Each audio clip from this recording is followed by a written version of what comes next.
ಮೈಸೂರಿನ ಪ್ರತಿಷ್ಠಿತ ಡಿ ಸಾಲುಂಡಿ ಗ್ರಾಮದ ಸ್ಯಾಂಡಲ್ ರೋಸ್ ಶಾಲೆಯಲ್ಲಿ ವಿದ್ಯಾರ್ಥಿಗಳ ಪದಗ್ರಹಣ ಸಮಾರಂಭವನ್ನು ಏರ್ಪಡಿಸಲಾಗಿತ್ತು.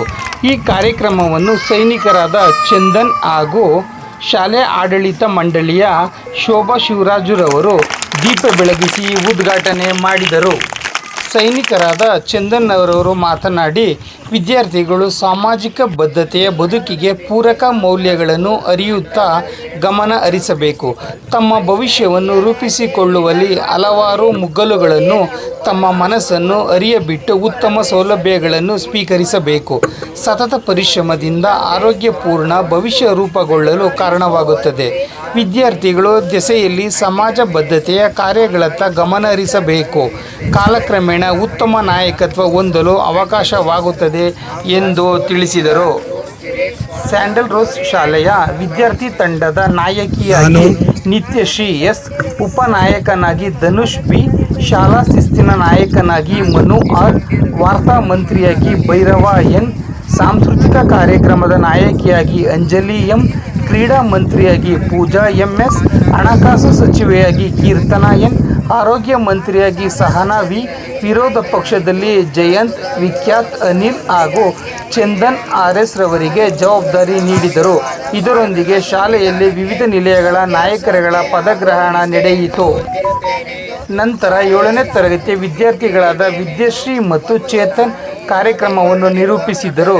ಈ ಸಂದರ್ಭದಲ್ಲಿ ಆಡಳಿತ ಮಂಡಳಿಯ ಶ್ರೀಮತಿ ಶೋಭಾ ಶಿವರಾಜು, ಮುಖ್ಯ ಶಿಕ್ಷಕರಾದ ಮದನ್ ಕುಮಾರ್ ಹಾಗೂ ಶಿಕ್ಷಕರು, ವಿದ್ಯಾರ್ಥಿಗಳು ಹಾಜರಿದ್ದರು.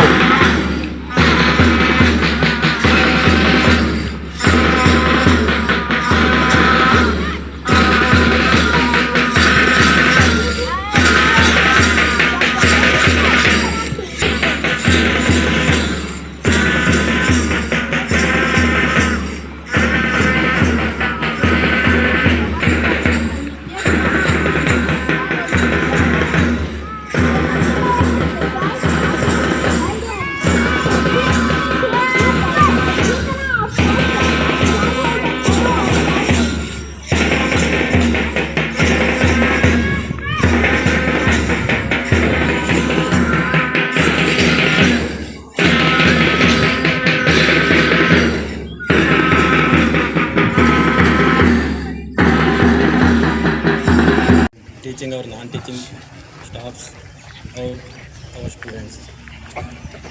ಎಲ್ಲ ಖುಷಿಯಾಗಿದ್ದೀರಾ? ಯಾರ್ಯಾರು ಸ್ಮೈಲೇ ಕಾಣಿಸ್ತಾಯಿಲ್ವಲ್ಲ, ಖುಷಿಯಾಗಿದೆ ಆಯಿತಾ? ಯಾರ್ಯಾರು ಲೀಡರ್ ಆಗಿದ್ದಾರೆ ಅವ್ರಿಗೆಲ್ಲ ಒಂದ್ಸಲ ಕ್ಲಾಪ್ಸ್ ಮಾಡಿ.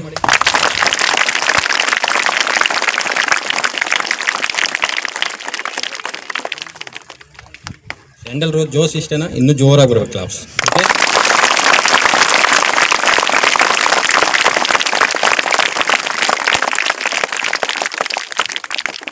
ಗುಡ್.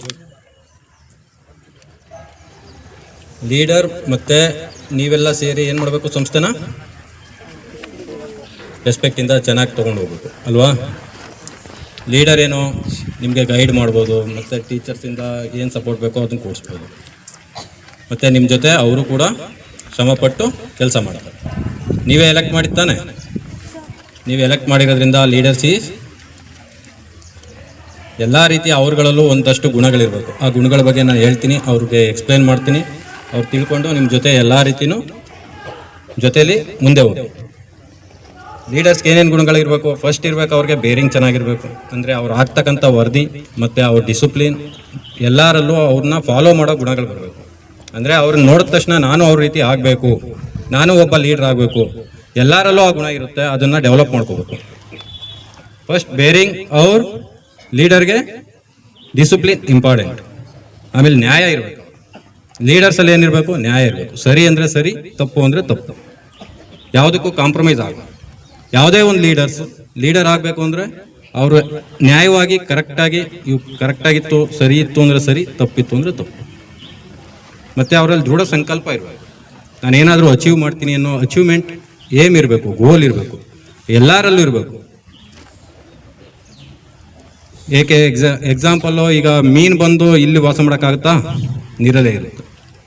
ಹುಲಿ ಬಂದು ನೀರಲ್ಲಿ ಹೋಗಿ ವಾಸ ಮಾಡೋಕ್ಕಾಗುತ್ತಾ? ಇಲ್ಲ ತಾನೆ? ಅದೇ ರೀತಿ ನೀವೆಲ್ಲ ಸೇರಿ ಕಡಿಮೆ ಇರೋರು, ಜಾಸ್ತಿ ಇರೋರು, ಮತ್ತು ಎಲ್ಲರೂ ಈಕ್ವಲ್ ಆಗಿ ಒಬ್ರಿಗೊಬ್ರು ಶೇರ್ ಮಾಡಿಕೊಂಡು ಡೆವಲಪ್ ಮಾಡ್ತಾ ಹೋಗಬೇಕು. Self discipline important. ಲೀಡರ್ಗೆ ಏನಿರಬೇಕು? ಸೆಲ್ಫ್ ಡಿಸಿಪ್ಲಿನ್ ಮತ್ತು ಧೈರ್ಯ ಇರಬೇಕು. ಏನೇ ಬಂದರೂ ಫೇಸ್ ಮಾಡ್ತೀನಿ ಅನ್ನೋ ಧೈರ್ಯ ಇರಬೇಕು. ಲೀಡರಲ್ಲೂ ಎರಡು ಥರ ಇದೆ. ಯಾವುದು? ಒಂದು ಅವರಾಗ ಅವರೇ ಲೀಡರ್ ಆಗ್ತಾರೆ, ಇನ್ನೊಂದು ಸಂಸ್ಥೆಯಿಂದ ಮಾಡ್ತಾರೆ ಅಲ್ವಾ? ಈಗ ಎಲೆಕ್ಟೆಡ್ ಮೆಂಬರ್ಸ್ ಅಂದರೆ ಅದರಲ್ಲಿ ಸೆಲೆಕ್ಟ್ ಮಾಡಿ ಅವರನ್ನ ಸಂಸ್ಥೆಯಿಂದ ಮಾಡಿದ್ರು, ಆಗ ಏನು ಸಂಸ್ಥಾಗತ್ ಲೀಡರ್ ಅಂತ. ಅವರಾಗ ಅವರೇ ಬರೋನು ಸ್ವಯಂ ಲೀಡರ್. ಈಗ CM ಆಗಿ ಅಂತ ಯಾರಾದರೂ ಸಂಸ್ಥೆಯಿಂದ ಹೇಳಿದ್ರು ಅವ್ರಿಗೆ? ಇಲ್ಲ ತಾನೆ. ಅವರಾಗ ಅವರೇ ಲೀಡರ್. ಆ ಸ್ಕಿಲ್ಗಳನ್ನ ಡೆವಲಪ್ ಮಾಡ್ತಾ ಹೋಗಿ. 23 ಸ್ಕಿಲ್ ಇದೆ, ಬಟ್ ನಾನು ನಿಮಗೆ ಒಂದು 4-5 ಮಾತ್ರ ಹೇಳಿದ್ದೀನಿ, ಯಾಕೆಂದರೆ ಮಳೆ ಇರೋದ್ರಿಂದ ಮತ್ತೆ ನಿಮ್ಮ ಟೈಮ್ ವೇಸ್ಟ್ ಮಾಡಬಾರ್ದು. 23 ಸ್ಕಿಲ್ ಇದೆ, ಅದನ್ನು ಸ್ಕಿಲ್ ನೋಡಿ ಡೆವಲಪ್ ಮಾಡ್ಕೊತಾ ಹೋಗಿ.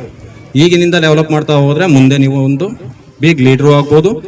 ಮತ್ತು ಬೇಜಾನ್ ಈಗ ಒಂದು ಮೊಬೈಲ್ ಮತ್ತು ಕಂಪ್ಯೂಟರ್ನ ಅವಾಯ್ಡ್ ಮಾಡಿ ಆದಷ್ಟು half an hour 1 hour sports ಎಲ್ಲಾದರೂ outdoor game, not a carrom is game.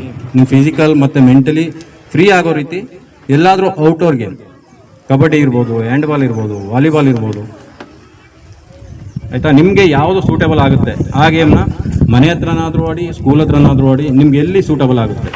ನಾನು ಕೂಡ ಇದೇ ರೀತಿ ಒಂದು ಚಿಕ್ಕ ಕಾನ್ವೆಂಟಲ್ಲಿ ಓದಿದ್ದು. ಒಂದು 4th ತನಕ ನಮ್ಮ ಊರಿನ ನಿರ್ಮಲಾ ಕಾನ್ವೆಂಟ್ ಅಂತ ಸ್ಟಾರ್ಟಿಂಗ್ ಆಗಿ, ನಮ್ಮ ಬ್ಯಾಚೇ ಫಸ್ಟ್ ಬ್ಯಾಚ್. 4th ತನಕ ಆ ಸ್ಕೂಲಲ್ಲಿ ಓದಿದ್ದು. ಡಾಕ್ಟರ್, ಇಂಜಿನಿಯರ್ ಆ ಥರ ಎಲ್ಲ ಏಮ್ ಇಟ್ಕೊಳ್ಳೋದು ಬೇಡ. ನಿಮ್ಮ ಏಮ್ ಇರಲಿ, ಆದರೆ ಇಂಡಿಯಾ ದೊಡ್ಡ ಕಂಟ್ರಿ, 140 crore ಪೀಪಲ್ ಇದ್ದಾರೆ, ಬೇಜಾನ್ ಆಪರ್ಚುನಿಟಿ ಇದೆ. ನೀವು ಯಾವ ಫೀಲ್ಡಲ್ಲಿ ಬೇಕಾದರೂ ಸರ್ವ್ ಮಾಡ್ಬೋದು. ಮತ್ತು ನಿಮ್ಮ ಒಂದು ಏಮ್ ಚೆನ್ನಾಗಿದ್ದರೆ ಅದನ್ನು ಗೋಲಾಗಿ ಪರಿವರ್ತನೆ ಮಾಡಿಕೊಂಡು ಏಮ್ ಸಪ್ರೇಟ್, ಗೋಲ್ ಸಪ್ರೇಟ್ ಅಚೀವ್ ಮಾಡ್ತಾ ಹೋಗಿ.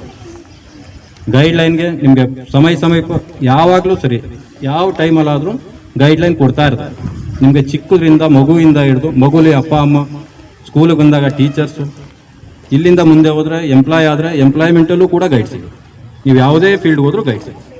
ಆ ಗೈಡ್ ಮತ್ತು ಯಾವುದೇ ವೇದಿಕೆ ಸಿಕ್ಕಿದ್ರು ನೀವು ಅದನ್ನು ಸರಿಯಾಗಿ ಬಳಸ್ಕೊಂಡು ಮುಂದೆ ನಿಮ್ಮ ಸೆಲ್ಫ್ ಡಿಸಿಪ್ಲಿನಿಂದ ಯಾವುದೇ ನಿಮ್ಮ ಮೇಲೆ ರಿಮಾರ್ಕ್ ಬರಬೇಕು, ಚರಿತ್ರೆ ನಿಮ್ಮದು ಹಾಳಾಗಬಾರ್ದು.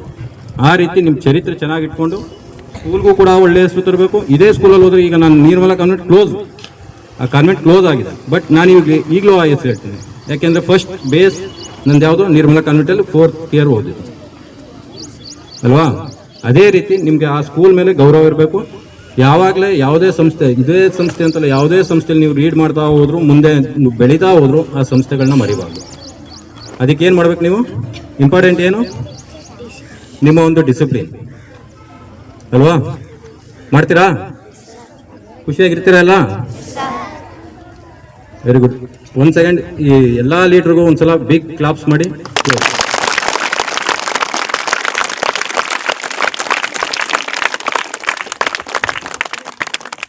ನನ್ನ ಇಷ್ಟು ಮಾತುಗಳಾಡಲು ಅವಕಾಶ ಕೊಟ್ಟಂಥ Shobha madam and sir and teachers and students, thank you.